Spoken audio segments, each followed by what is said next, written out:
不知道你们儿子最火的游戏机是什么？就我而言，根本不用犹豫，有这么2款，它们并列第一。一个是水中套圈游戏机，它有着次世代的画质与真实的物理引擎，这水的效果哪怕放到现在，也没有游戏能够超越。还有一个就是宠物游戏机，顾名思义，就是在里面养个宠物，这我当年拥有的第一个数字生命。那么如果要将这么2款游戏机结合在一起，穿越到当下，会是如何呢？就今天阿宝带来的它。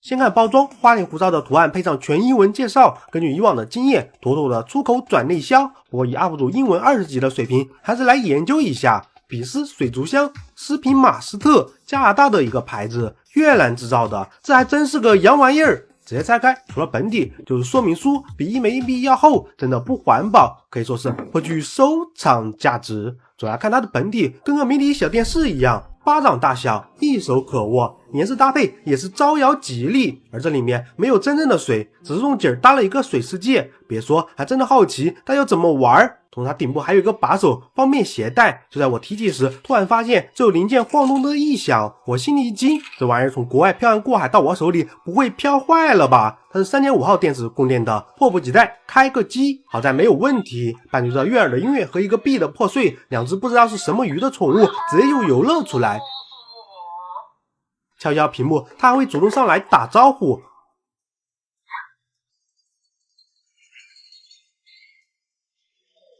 只是没想到，我因为演示来不及喂食，直接饿死了一只。这像烟花一般的相遇，我人麻了。同时在把手上方还有开孔，你甚至可以用手去挑逗它。好家伙，这是什么其他致命角色，或者可以自定义角色？这不得把手给摸秃噜皮儿了？此外，知道它为什么会有异响了。它这里有一个储存饲料的地方，拿出后就这东西在响，再从上方投入进去，直接从现实去到了虚拟，这就相当于是喂食。这波真是 UP 主撅着屁股看天，有眼无珠了。而它底部的旋钮不仅可以旋转，还能按下去。水族箱脏了，可以用这清洗一下。但最重要的，还来看它里面到底有些啥内容。宠物更换最多可以养4只，这个就是可以购买道具的商店。还有来决定宠物多有进化的亲密度，可以看到这个也能直接通过内置的喂食功能进行喂食。至于剩下的就是系统设置、返回以及灯光主题，最关键的就是它。小游戏内置了不少，玩它应该可以获得去商店购物的金币，试玩一个。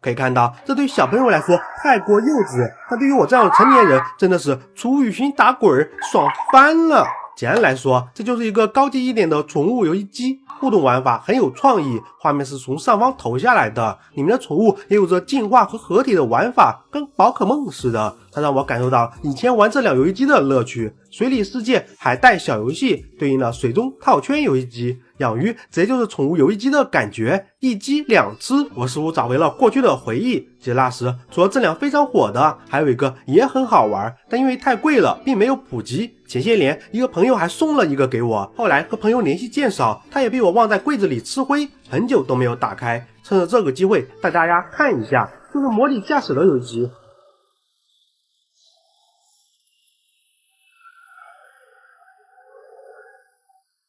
现在去看有些乏味，但和这个水族箱游戏机一样有创意。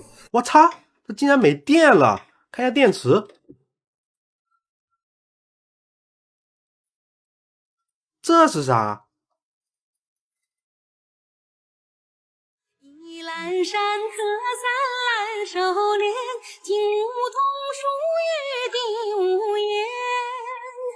鸢回门重烟，无事与烛火。火花先天，此世界新年9月，愿明月长岁无相别。永珍宝贝面，风声不绝。